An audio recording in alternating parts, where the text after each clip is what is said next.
OSIRIS REx in NASA's repertoire. I like to call it the Daredevil spacecraft. 10 seconds.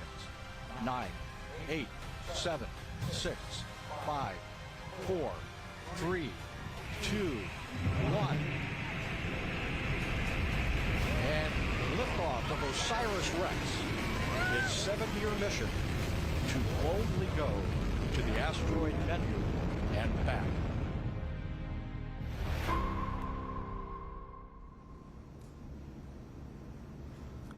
Good afternoon, everyone. Welcome to today's media briefing on the upcoming asteroid sample return of NASA's OSIRIS REx mission. I'm Patrick Lynch with NASA's Office of Communications, and I'm joined today by mission representatives from NASA, the University of Arizona, and Lockheed Martin. We're broadcasting today from inside a hangar at the Army's Dugway Proving Ground in central Utah. And 24 days from now, in the high mountain desert of the Utah Test and Training Range, several miles behind us, the OSIRIS REx mission will deliver to Earth America's first ever sample from an asteroid. The mission team earlier today completed a drop test with a replica sample return capsule. And today they will share details of that test in addition to details of the final preparations toward the sample return, the climax of a 7-year journey from the 2016 launch at Kennedy Space Center to the sample collection at the asteroid Bennu in 2020 to the return to Earth here on September 24th.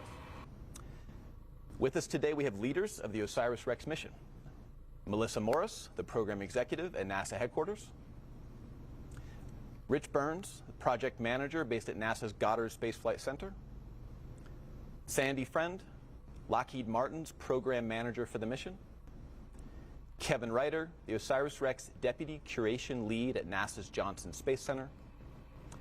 And finally, Dante Loretta, the mission's principal investigator based at the University of Arizona.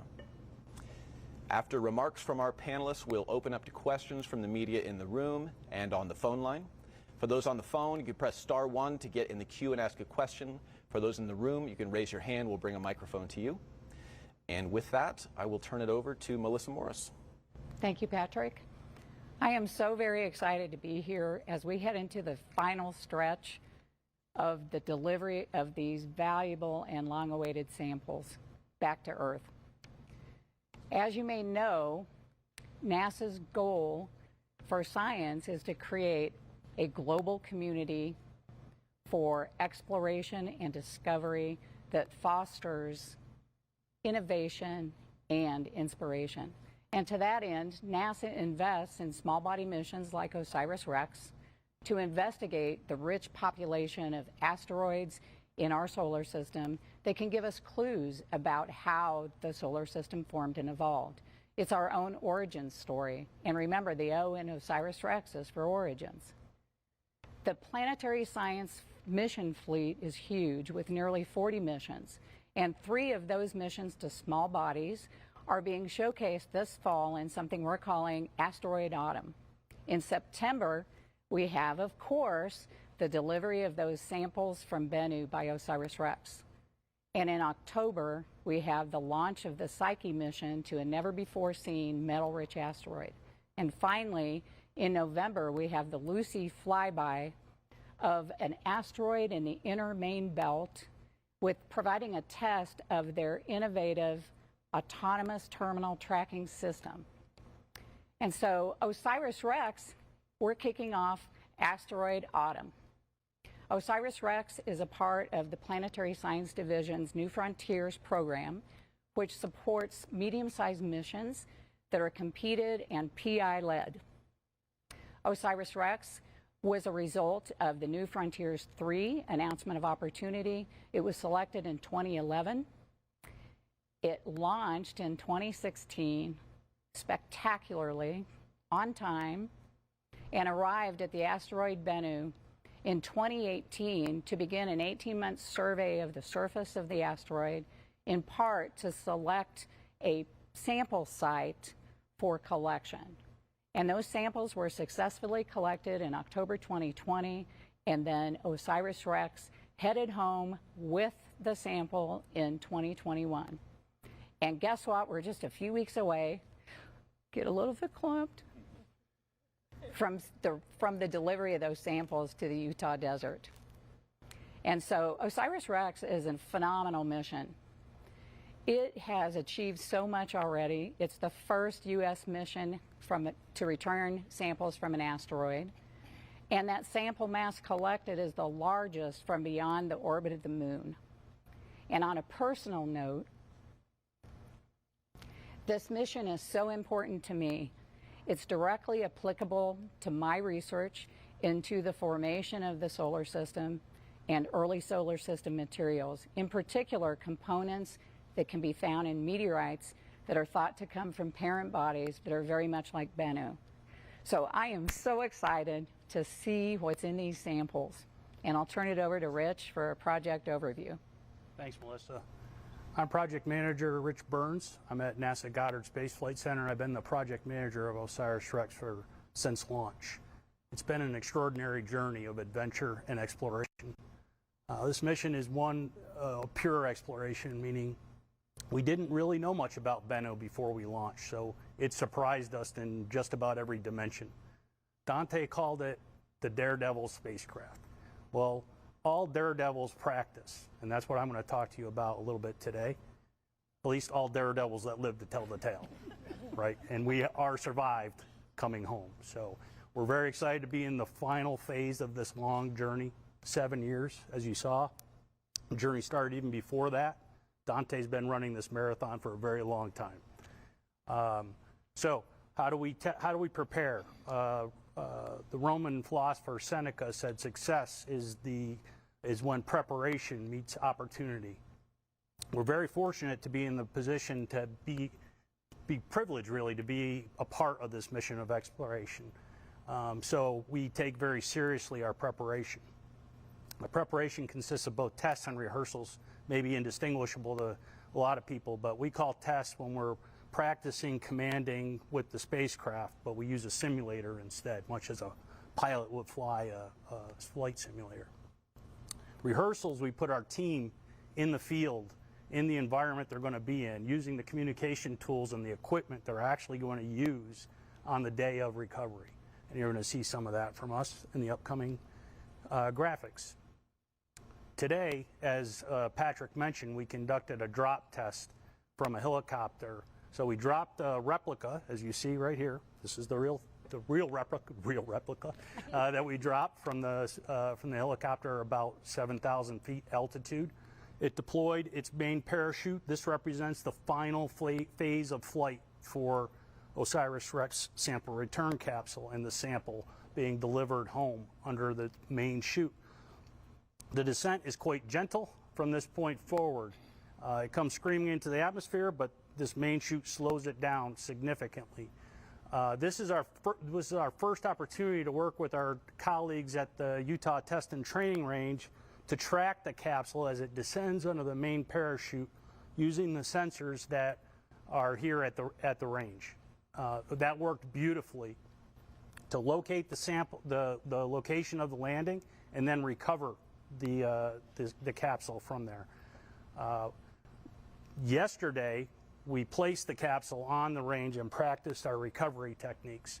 And here you see we are recovering the capsule with 4 helicopters that deploy our recovery team. First, to ensure the area around the landing is safe and secure. And then the recovery team approaches the capsule to prepare it for transport back to a clean room, temporary clean room that we've assembled here at the range.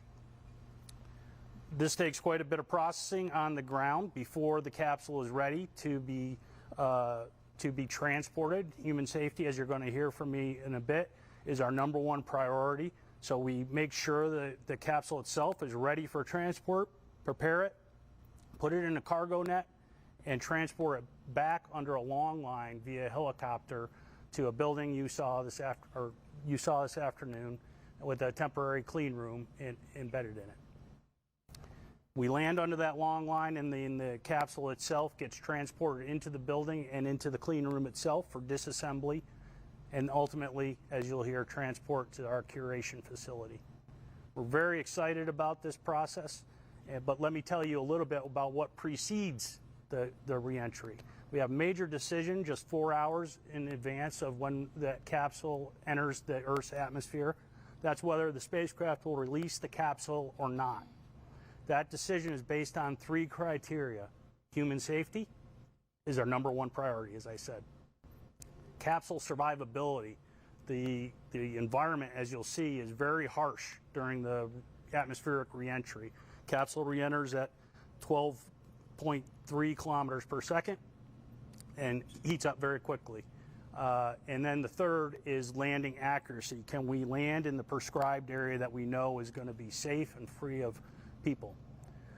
So back in July, we started a sequence of maneuvers that are intended to target the Utah Test and Training Range. The first maneuver, conducted in July, targets a path, moves the path of the spacecraft to within 125 miles of the Earth.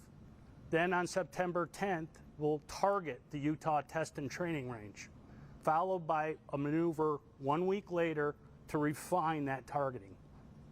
As you're going to see later, we have a very relatively small area to fit in, but we're highly confident we'll hit that. After we release the capsule, we make the decision at 2 a.m. in the morning, the day of release. We'll release the capsule at 4:42 Mountain Time, assuming we decide to release it. And then 20 minutes later, the spacecraft will make another maneuver to avoid Earth, and it will be on to its extended mission to a soon-to-be famous mission, or asteroid called Apophis. We're very excited about that extended mission. We're here to talk about the primary mission. Following all that, we will be targeting the Utah Test and Training Range. It's a beautiful place to land a sample capsule. Why? Because it's enormous. Its expanse is mind-boggling, really. Texas may not have much on Utah in terms of everything bigger. Utah is pretty darn big. So we will be targeting an area, an elliptical-shaped area, marked here as our expected landing area. We will have to be sure that the capsule will land in that area. We'll make that decision at 67,000 miles away from Earth. That capsule will be released at 67,000 miles away from the Earth. And we'll hit that landing area is about 250 square miles. It's equivalent of throwing a dart across the length of a basketball court and hitting the bullseye. So with that said, I'm going to turn it over to my colleague, Sandy Friend from Lockheed Martin. All right, thanks, Rich. So like everybody else on this panel, I'm really excited that we are less than a month away from returning these samples. So I'm going to take you back a little bit in time before we get on the ground. And just like the recovery team, our flight operations team is busy practicing and rehearsing everything that we need to do in order to ensure that the sample return capsule is released. So like Rich mentioned, we have that go, no-go decision point. We fully expect that decision to be a go at 2 o'clock in the morning local time on September 24th. So at that point, the mission operations team, which is located at Lockheed Martin in Littleton, Colorado, will be sending the commands to the spacecraft that will start the sequence to do all the events that are needed. So we have an animation here that shows actual release from the spacecraft. So we need to make sure that we configure everything, we're pointed correctly, and then we will let go of the sample return capsule. Shortly after that, as Rich mentioned, we will do a divert maneuver to make sure that the spacecraft bus does not follow the capsule in. We have a very long 4 hours from release until re-entry into the atmosphere. You can see there, we will re-enter at about 27,000 miles per hour over the Utah Test and Training Range. We'll deploy a drogue chute autonomously that will stabilize the capsule, followed by the main chute, and that's what we rehearsed today. That main chute gets us to a nice, gentle 11-mile-per-hour touchdown here in the desert. Our recovery teams will be standing by, waiting to get the all clear to go ahead and approach the capsule. So that series of events leading up to entry are shown in our next graphic. That breaks it down to what actually happens in the 13 minutes that it takes from when we enter the atmosphere until we make that gentle touchdown here in the desert. So our recovery team is made up of people from Lockheed Martin, NASA, Curation, and folks from the Utah Test and Training Range. They're standing by. Once the capsule's on the ground, they will then approach it. Again, keeping in mind safety first for both people, followed by sample. We will take a look at the capsule, make sure it's safe to approach it. We'll approach it, do some initial checks out in the field, and then ready it for that long line flight that Rich discussed. Once we get it back into our clean room here at the Utah Test and Training Range, there'll be a little bit of disassembly that will take place, with the primary goal to get the nitrogen purge onto our sample to keep it pristine. Then we will ready it for shipment. So it will be placed inside a specially designed shipping container where we will fly it the following day on a C-17 aircraft from here in Utah down to Johnson Space Center. So I'll turn it over to Kevin to talk more about the curation side of things. All right, thanks, Sandy. So I'm Kevin Reiter. I'm the OSIRIS REx Deputy Curation Lead from Johnson Space Center. And Johnson Space Center is the home of NASA's astromaterials. We have a lot of collections there. For example, the Apollo lunar samples, meteorites from Antarctica. We have comet samples brought back by the Stardust mission, and we have solar wind ions brought back by the Genesis mission as some examples. And we're very excited to have the opportunity here to add a new collection to our astromaterials collections, carbonaceous rich asteroid material from Bennu. So the curation is all about keeping the sample safe and clean and uncontaminated. And our curation team has had two major activities related to the recovery. And I'd like to spend the next few minutes explaining those two and what our team has been accomplishing. So the first area is to aid in the recovery. And so some of the footage you see here is the rehearsing by the field recovery team, where we have curation scientists part of that team. They'll be collecting air, soil and water samples around the SRC on return. And the reason we're doing that is to understand the nature of the landing site, and so that we can assess potential contamination later on. We want to have a really good understanding of where it landed and the composition of the material around the capsule. So in addition to the field activities, as Sandy alluded to, our team has established a clean room in a nearby building here, and the clean room will be where the capsule is brought in from the range.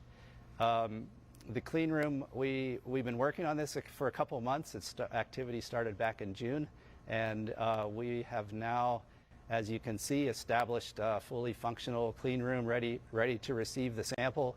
The purpose of the clean room is to allow our team to prepare the sample before it gets shipped off to Houston. And so we're really excited about that. So those are the recovery efforts. The other effort, major effort the curation team has been involved with, is establishing a new clean room in Houston. And you see some footage there from that clean room.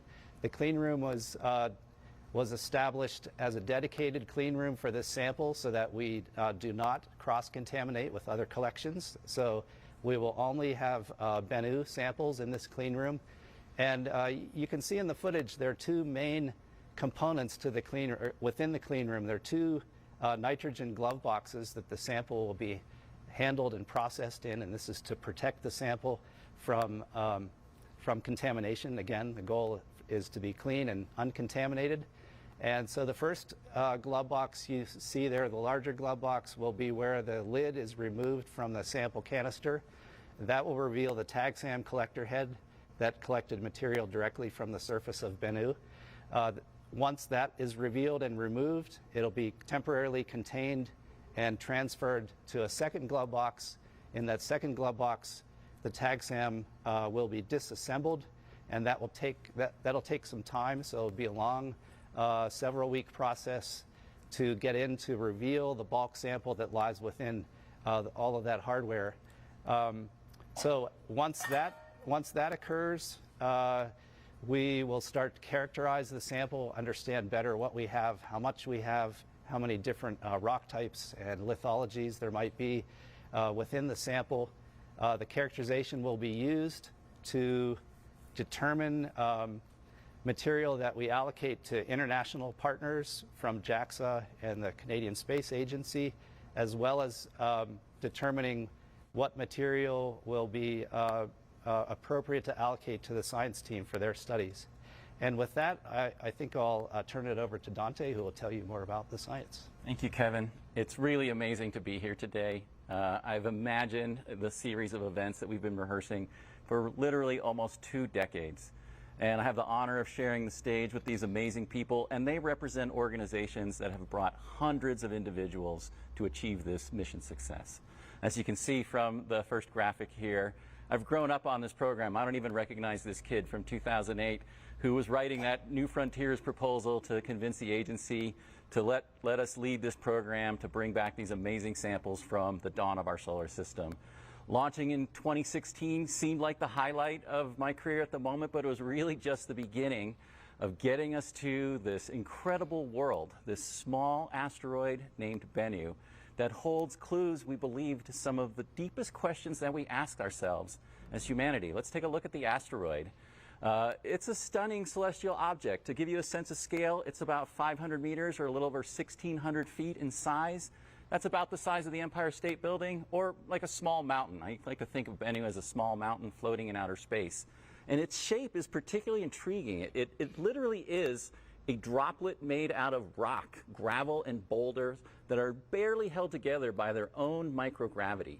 And it was amazing to have our spacecraft visiting this celestial neighbor for over 2 years with our prime focus of picking that key location on the asteroid surface where we sent the TAGSAM, the touch-and-go sample acquisition mechanism, which you can see here, the forearm of that device, make that brief contact with the asteroid surface. And it was a really dynamic event. Bennu, I call the trickster asteroid. It has challenged us every step of the way. We thought for sure we were going to touch down on a solid surface. This was an asteroid. It was a rock from outer space. But it actually responded more like a fluid, like if you dropped yourself into a ball pit at a children's playground. The good news was, because of that really soft surface, we collected an enormous amount of material. We promised the agency we would bring back 2 ounces, or about 60 grams of material. We believe, based on some very clever spacecraft engineering from our partners at Lockheed Martin, measuring the momentum change on the spacecraft as we articulated that robotic arm, that we have at least 4 times that material in that sample return capsule. So over 8 ounces, or about 250 grams of material. And boy, is the science team excited to get that. In addition to being the principal investigator, I'm also on the field recovery team. I wanted to personally be out there to greet these pieces of Bennu to our home planet, welcome them to the curation facility at Johnson Space Center, and get them ready for the adventure we're about to put them on. At the University of Arizona, we've been building world-class laboratory instrumentation. We have some state-of-the-art electron microscopes, ion microprobes, a whole suite of ancillary equipment. And one of the best parts about being at a university and being able to lead a program like this is that we're training the next generation, right? I've had over 200 students, undergraduates and graduates, working in science, engineering, analysis, chemistry, marketing, graphic arts, video production, business management, all of the skills that it takes to bring a mission like this to a close. And we have an army of graduate students that are waiting to get involved in the sample science program. It's really a great entry point for young people to get involved in science. They're super excited just to think that we've got these pieces of asteroids. And then I start to explain the story of what these samples are going to tell us. We're going back to the dawn of the solar system. We're looking for clues as to why Earth is a habitable world. This rare jewel in outer space that has oceans, it has a protective atmosphere. We think all of those materials were brought by these carbon-rich asteroids very early in our planetary system formation. And of course, the biggest question, the one that drives my scientific investigations, is the origin of life. What is life? How did it originate? And why was the Earth the place that it occurred? And because Bennu is so rich in carbonaceous compounds, we've seen these with remote sensing instruments that we used while we're at the asteroid. We believe that we're bringing back that kind of material. Literally maybe representatives of the seeds of life that these asteroids delivered at the beginning of our planet that led to this amazing biosphere, biological evolution, and to us being here today to look back on that amazing history, to think about where did we come from and where are we going? What does it mean to be alive, to be conscious in this amazing universe? Let's take a look at the last graphic. This is where we think it all began. We call this the protoplanetary disk. This is where stars are born. And when a star is collapsing, it spins out this disk of gas and dust, and that's where chemistry and physics start to work together to build initially dust grains, literally like snowflakes made out of rock and metal and sulfur and organic materials, ices that accrete together. They grow into asteroids and they grow into planets. So the asteroids that we have in our solar system today, they're left over from this earliest stage of solar system history. We're literally looking at geologic materials that formed before the Earth even existed, right? I call these like the grandfather rocks, the ones that really represent our origins and where we came from. And I know they've just been waiting for 4.5 billion years to get into that sample return capsule, get down to the Utah desert, safely get to the amazing facility that our colleagues at Johnson Space Center have put together. And Kevin talked about protecting, making sure they're pristine, but a big part of the job is also getting that material out to the scientific community. This is a gift to the world. We have laboratories on 4 continents, 16 time zones, hundreds of researchers, over 60 laboratories that have been getting ready to get this material, and we are ready to begin the final science campaign of the OSIRIS REx prime mission. So with that, I'll turn it back over to Patrick. Excellent. Thank you for wrapping that up, Dante. Thank you to all the panelists. Let's get to some questions. Again, in the room here, please raise your hand if you have a question. Sophia will get a microphone around to you. And if I don't see any off the bat, here we go, up here, Sophia. And for those on the phone, please press *1 to get in the queue. We will get to you shortly. Thanks. Hi, I'm Yu Inoguchi for Kyodo News, Japanese news agency. My question is, you are going to exchange the samples with JAXA or Hayabusa 2 team. And what is, would you please explain a little bit about the importance of studying 2 similar but different asteroids rather than just one? And what you are looking forward to seeing through the international cooperation? Thank you. I think I'll start. Maybe Melissa might want to say something as well. But I want to say we've had an amazing partnership with our Japanese colleagues and the Hayabusa 2 mission. We recognized early on that we were much stronger together and that the science return was going to be exponentially larger by having these 2 asteroids to compare and contrast with each other. So the Hayabusa 2 mission went to an asteroid named Ryugu. It actually looks a lot like Bennu. It's got that, what we call the spheroidal or spinning top shape, these fluids made out of rocks and gravel. And we exchanged lessons learned. We worked together defining our science programs. Rich and I and colleagues went out to visit JAXA to talk to them about how their sampling events went and take that information back to us. And already the Ryugu samples have provided amazing insights into the origin of the solar system. And I'll say, when I saw what Hayabusa 2 brought back, I was like, okay, that's really similar to the kind of material we have, but spectrally these asteroids look very different. So it actually made me think, well, what exactly are we bringing back? We might be bringing back something we haven't seen in our meteorite collections, and actually that's what I'm really getting excited about. Maybe, Melissa, you want to talk about the interagency cooperation? Absolutely. And as I mentioned before, NASA really wants to be a part of a global partnership that does exactly what Dante says. We work with our partners. We're stronger together. We cannot do anything alone. I think we all know that. And to just play on that, 2 different asteroids that may photograph and look a little bit the same can be very, very different. And with my history with meteoritics, I think the thing that would make me the happiest is if we have something totally different. And you can have 2 meteorites that look identical and can be very, very different. And so it's so exciting to be working with both the Japanese and the Canadians, and we want to be stronger together to investigate these big problems and where we came from. Okay, take our next question from the floor, right at the back. Oh, wherever you find him. Hello, I'm Justin Davenport from NASA Spaceflight. We all know what happened to the Genesis sample return mission. Had issues getting back down. What have you learned since then that you've been able to apply to this mission? I'll take that one. We have learned a lot from Genesis, right? Every success and every failure has lessons learned. We are very confident that we've taken the lessons learned forward from Genesis into OSIRIS REx.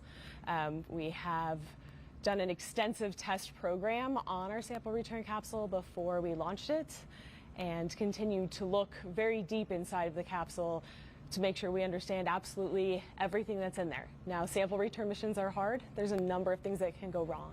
Our ground recovery team is ready for any scenario that is to happen. We fully expect that sample return capsule to land very gently on its main parachute, but they are prepared in the event that it is not.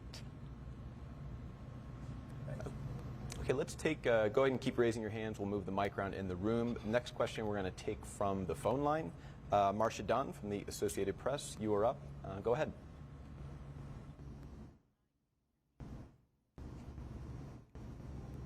Can you hear me there? Yes, we're coming in now. Go ahead. Oh, great. Yeah, thank you. Probably for Dante, I'm not sure. You mentioned 250 grams anticipated coming back. I keep reading about a cup of the material, debris, rubble, filling up. Would about 250 grams fill about 1 cup, maybe more? And what do you think is the most that could be coming back in samples? I heard 67,000 miles, I think, at the time of release of the sample container. Is that the closest that OSIRIS REx will actually come to Earth, or does it get any closer than that? And lastly, when will this science campaign begin? Might it begin by the end of the year? Thanks. Sure. I think I'll take the first and the last question and turn it over to Sandy or Rich for the spacecraft attitude question. So the 250 grams is a little over 8 ounces, which is a cup. It really, of course, the volume depends on the density, but we think Bennu is really low density material. Just for reference, a rock that you would find, say, out here in the Utah desert, about 3,000 kilograms per cubic meter.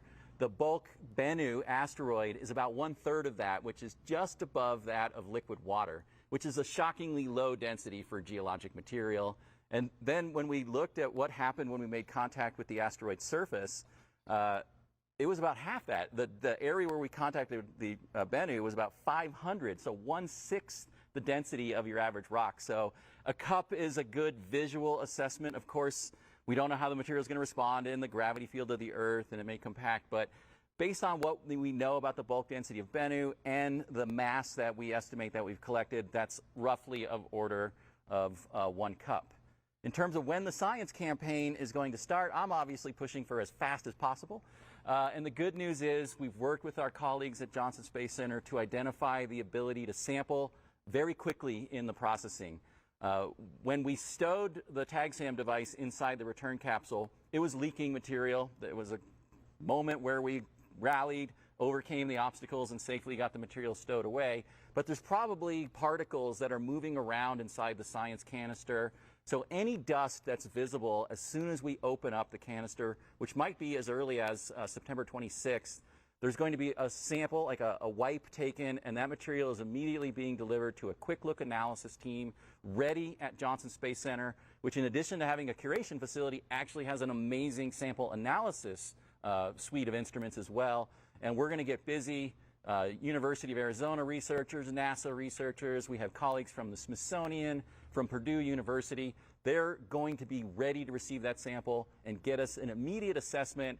And I want to know, did Bennu trick us again? Is it what we're expecting, or are we looking at something completely unanticipated? And as a scientist, that's kind of what you hope for, right? Because that's where the real secrets are unlocked. And I don't know who wants to take the question about the attitude of the spacecraft. Yeah, the spacecraft following the divert maneuver targets a flyby of Earth about 800 kilometers. That will set it up on a path around the sun, and we'll be making maneuvers in the months after the divert to target our next target, which is the asteroid Apophis, for our extended mission, which we'll rendezvous in 2029 with.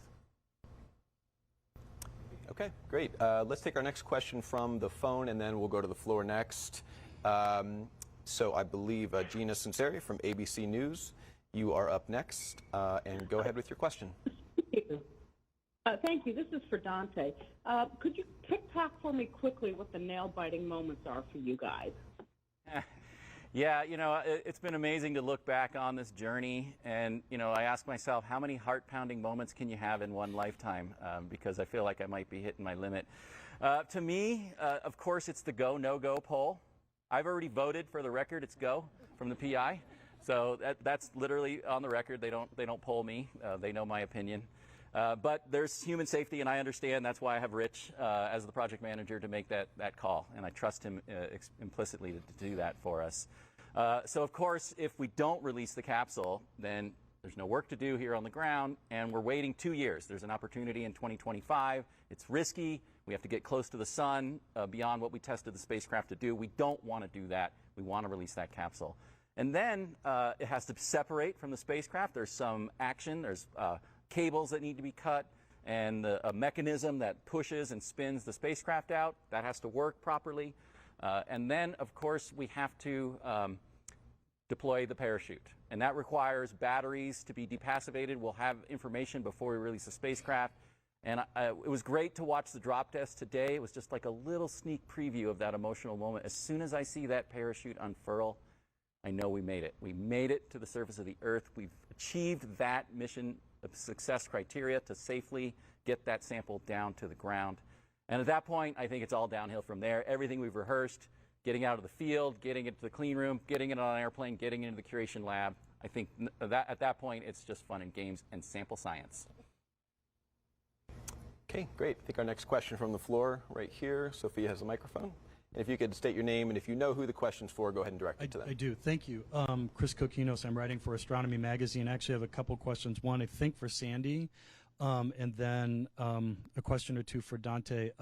For Sandy, can you talk about, or whomever, can you talk about when you are getting the sample return canister into that cargo net? What are you wrapping it with? What are you sort of putting it in, or does it just go into the cargo net? Yeah, it is wrapped in bags. Do you have the exact material? Curation Teflon bags. Yeah, before it's placed into a handling fixture that is then hooked to the long line from the helicopter. Right. Awesome. And then for Dante, are you planning on being one of the people carrying it? I won't touch the hardware. Okay. That's Lockheed Martin's job, and that's their responsibility. They're responsible for actually transporting it all the way to NASA Johnson Space Center, and even opening it up. And at that point, it's handed over to JSC, and it becomes part of the collection. I'm there to document the environment, right? Our goal is to bring back pristine asteroidal material. Right. And pristine means that nothing that gets introduced that's not from the asteroid hampers our ability to analyze the material. One way you overcome that, because we're out in the desert, it might be wet, it might be muddy, windy, dust-blown material. Some of that may make its way into the collection. It's unlikely, but we want this contamination knowledge collection. If we see something that looks really unexpected, like one thing I noticed out there was there were snail shells, right, where we were rehearsing. I was like, if we found a snail shell in the collection, we might want to say, could that have come from Utah? Right? We don't want to publish our science papers unless we're really, really sure. So it allows you to eliminate false positives, remove blanks from your chemical analyses, and have that information. So I'm out there with members of the curation team and the science team to make sure we get the samples that we want for that information. Okay.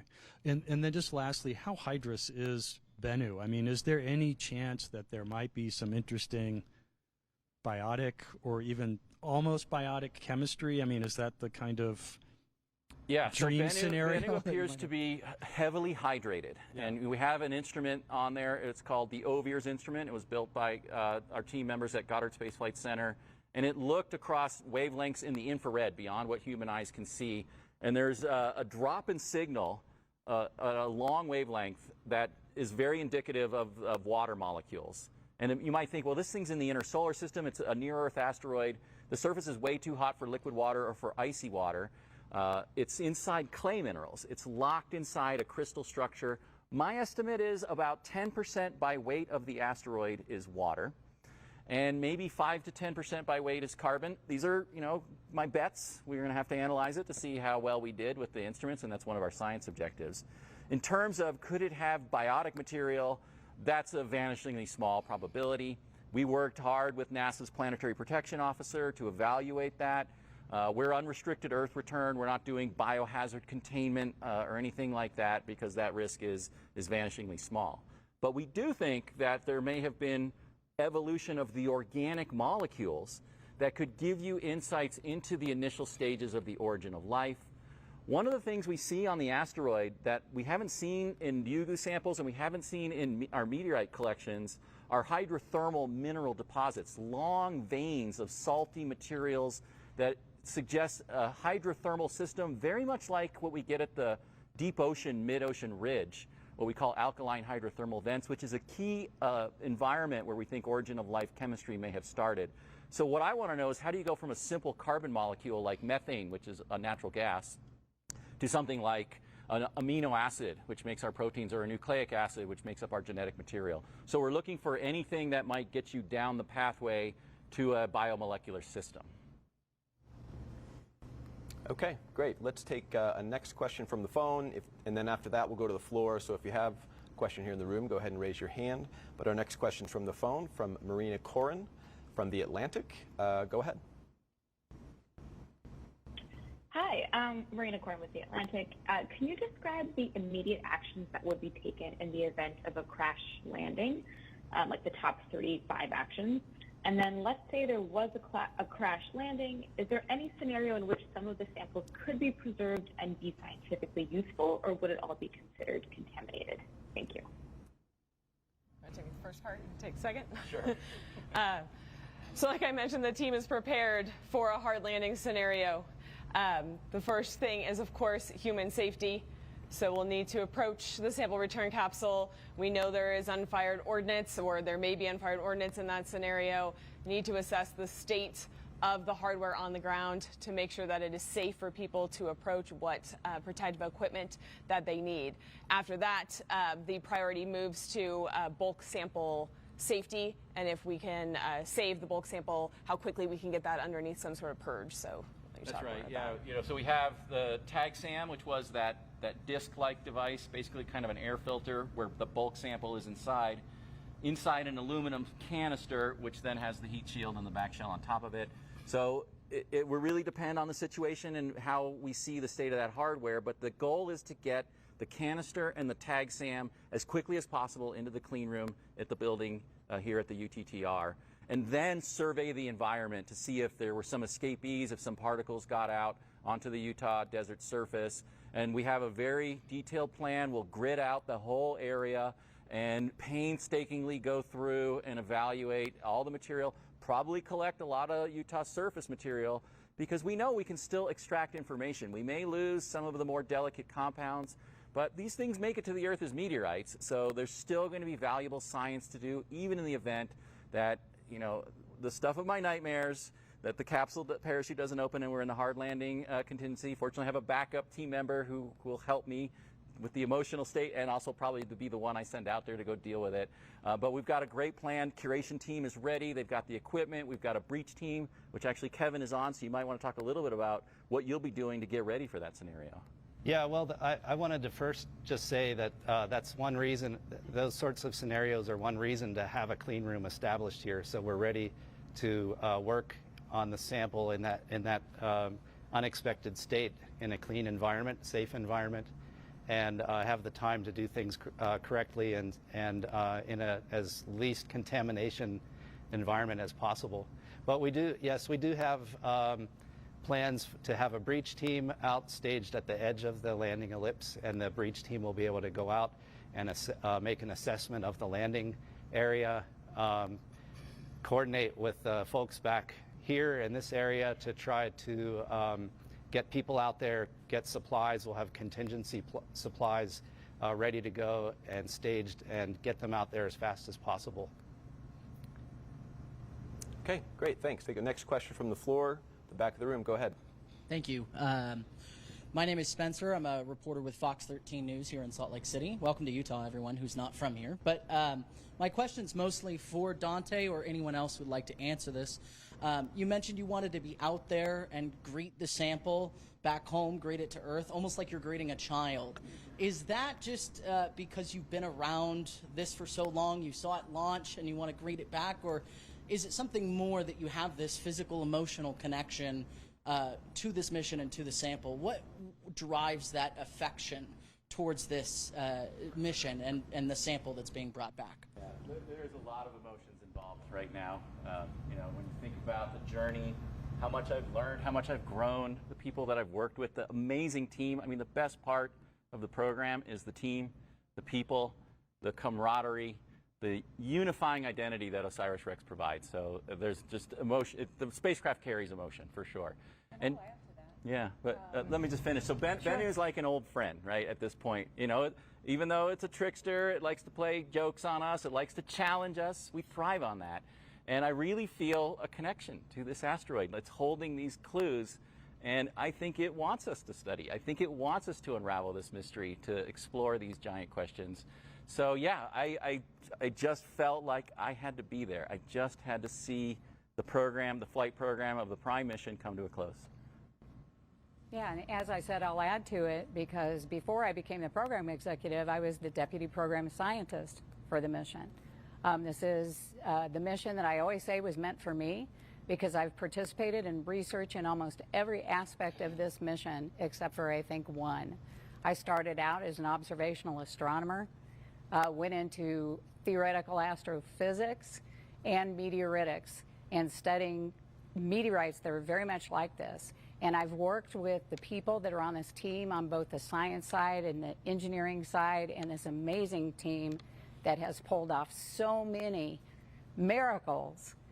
And to have that bonding event for a decade for me, decades for Dante, you can see how emotional I got even at the beginning, just thinking of the culmination, but yet still the beginning of what we'll find out. And so it's hard to remove the attachment and the emotion when you've been a part of something so wonderful.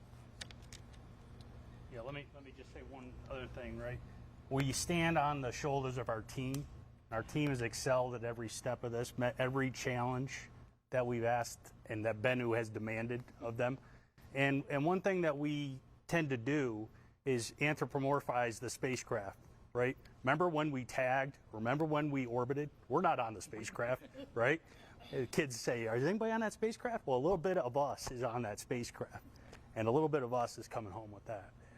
It is very emotional. Great, thanks. I think we have another question from the floor right here, and then we'll go back to the phone line. Hi, good afternoon. Jeff Parrott with the Salt Lake Tribune. Again, welcome to Utah. Melissa, Rich, this is for the two of you. The well of conflict and problems here on Earth is nearly endless and expensive. So what makes going out and touching Bennu worth it? And like, what do we get out of it? Not just as NASA and Americans, but humanity. I can take that first if you want. First of all, Utah is one of my favorite places, so it's always great to be here. I absolutely love it. To answer your question, first of all, we're a great country. We can do more than one thing. Great countries can do that. But on a more personal note, I used to teach astronomy, and I would tell my students, you know, what makes us different from every other creature on Earth is the ability to look up, I think. I do have a desert spiny lizard who might do this, but to look up and wonder and want to explore and to understand. And I think that is a fundamental need of humans. I think it is as important and can be as important as some of the other things that you mentioned. And so I think it is what keeps us going, what helps us overcome more difficult problems at times, is that ability to come together, diverse personalities, different motives, and come together as a team to achieve something great. And I think that's what makes it worth it. Yeah, I think that's very well said, right? And I think when we stop exploring as a country, as a civilization, we stop growing, right? We stop coming together. We find ways to come together through this process. We executed TAG in the middle. We didn't even talk once about COVID here. We did the hardest part of this mission in the depth of COVID, right? And it really showed, it was a really positive story in the middle of a very dark time. So I think all those things together make it well worth it. Thank you very much. Thanks, Rich and Melissa. Go to a couple questions from the phone. Our next question is from Alex Whitsey from Nature Magazine. Your line is open. Go ahead. Great, thanks very much. My question is for Dante. You talked about the pace at which science would be done, but can you talk about how the results are going to be made public? Like, how quickly will we get publicly the information that you're getting in the science back room? Can you talk a little bit more granularly about what and how you expect to roll stuff out? And I just want to put in a plug for as much as possible early on, even if it's tentative, please. You bet. Thanks, Alex. Great to hear from you. And I agree. I am all about getting the information and the excitement out to the American taxpayers. Thank you, because you are paying for this and you deserve to know as quickly as possible what we're doing, and for the world. We have partners in Japan, we have partners in Canada, and partners in France, and all over the world, Australia. And so we'll have a press conference right now scheduled for October 11th, where we'll be giving what we've learned over those first couple of weeks from opening the capsule. I'll be at the American Geophysical Union in December in San Francisco with a scientific presentation. We expect, we're working great with the NASA comms team. Thank you for organizing this amazing event. And they want to tell the story, right? They're always saying, what can we say? What do we want to put out there? And so I'm really dedicated to that. I expect I'll have a first paper written by the end of the year. That's my goal right now. And that'll be a basic description and also testing the hypothesis about how well did we predict the sample. One of the big parts of the mission is we look at these asteroids with telescopes, some of them with these spacecraft, but you're always trying to figure out what exactly is it made out of. You don't have it in your lab. You don't have it in your hand. So we want to understand how well we did, and that's what my paper will focus on. We'll have follow-on papers from our mission sample scientists, Dr. Harold Connolly from Rowan University, telling us about the general nature of the rock types that we're seeing and how it fits into the other hypotheses that we're testing. And then we have a series of papers we're expecting to publish from our working group leads, and we're hoping to have those submitted in the first quarter of 2024. Thank you. I think we have time for one more question. We're going to go to the phone. Jeff Faust with Space News. You're up next, and your line is open. Go ahead. All right. Good afternoon. A question for Rich Burns. You mentioned the criteria for the go, no-go decision for the capsule release. I wonder if you could outline any sort of scenarios that might lead you to make a no-go decision, and what sort of contingency plans you would have in those scenarios. I know Dante mentioned the possibility of coming back around in a couple of years and trying again. Thanks. Yeah, that's right. So one of the scenarios is if we had a problem with a sequence of maneuvers leading up to the release, and that would cause us to, if we were projecting that we were going to land outside of our prescribed landing area, we would make a no-go decision for safety reasons. So you're right, you heard correctly, we do have an opportunity. As I said, the divert maneuver will put the spacecraft, and we decide to hold on to the capsule, it will remain with the spacecraft. Spacecraft will fly past Earth, be on an orbit around the sun, and in 2 years' time, we can have another opportunity to target the Utah Test and Training Range. Okay. I do want to say one last thing, right? I failed to mention. I want to extend my thanks and gratitude, all our thanks and gratitude, to our wonderful military partners here at the Utah Test and Training Range and Dugway. They've been we couldn't do this without them. Not just because this is an amazing place, but because their hospitality and their cooperation and their level of expertise, competence, and just cooperation, sense of cooperation and spirit of cooperation has been extraordinary. We couldn't be happier to be in partnership with them. They are part of the OSIRIS REx team, and that is something really special. It's hard to explain if you haven't been part of it, but it really is this feeling that you're part of something greater than yourself. And our military colleagues are welcome and wonderful additions to that family. Okay, thank you very much to our panelists. That's all the time we have for today. Again, let's take another final look at that beautiful drop test footage from earlier. And remember, in 24 days, you can join us to watch the real OSIRIS REx sample return from asteroid Bennu come down here to Earth in the Utah desert just behind us. In the meantime, follow along for mission updates on the web at nasa.gov/OSIRIS-REx. And again, on the morning of September 24th, wherever you get your NASA streams at 10 a.m. Eastern Time, please join us to watch the entry, descent, and landing and recovery options all in real time on this historic mission. Again, thank you to the Army and the Air Force, not only hosting us, but really enabling these operations. And thank you very much. Go OSIRIS REx.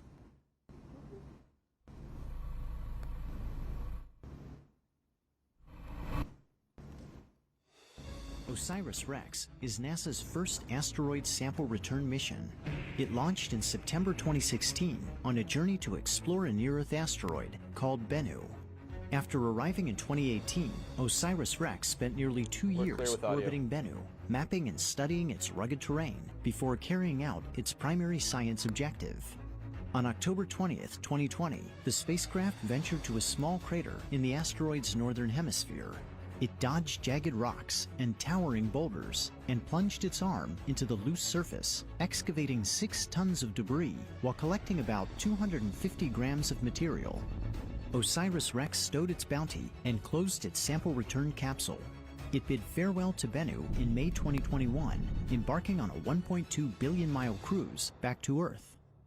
Now, 2 years and 4 months after leaving Bennu, OSIRIS REx is closing in on the place where its journey began. On September 24th, the spacecraft will approach to nearly 63,000 miles from Earth. It will power up and release its sample return capsule at 4:42 a.m. Mountain Time. The capsule must be jettisoned within a narrow time frame and at just the right angle to hit its target, an area of roughly 250 square miles in Utah's West Desert. Once the capsule is away, OSIRIS REx will fire its thrusters to avoid colliding with Earth. At 8:42 a.m., the capsule will streak into the atmosphere at a blistering 27,000 miles per hour. It will race across the western U.S. and begin to glow with heat, allowing infrared trackers on the ground to chart its progress. As it pushes deeper into the atmosphere, the capsule will rapidly decelerate, subjecting the Bennu samples to a punishing 32 Gs. About 2 minutes after entry, it will slow to Mach 1.4 and deploy its drogue parachute, stabilizing its descent. The capsule will enter special use airspace at 8:46 a.m., almost 10 miles above the Department of Defense Utah Test and Training Range. Radar stations will lock on and track it to within 30 feet of its landing site. At 8:50 a.m., the capsule will extract and deploy its main parachute 1 mile above the ground.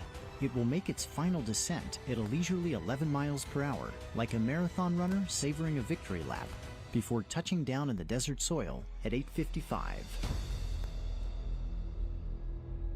After ground teams retrieve the capsule, the Bennu samples will be taken to NASA's Johnson Space Center in Houston, Texas.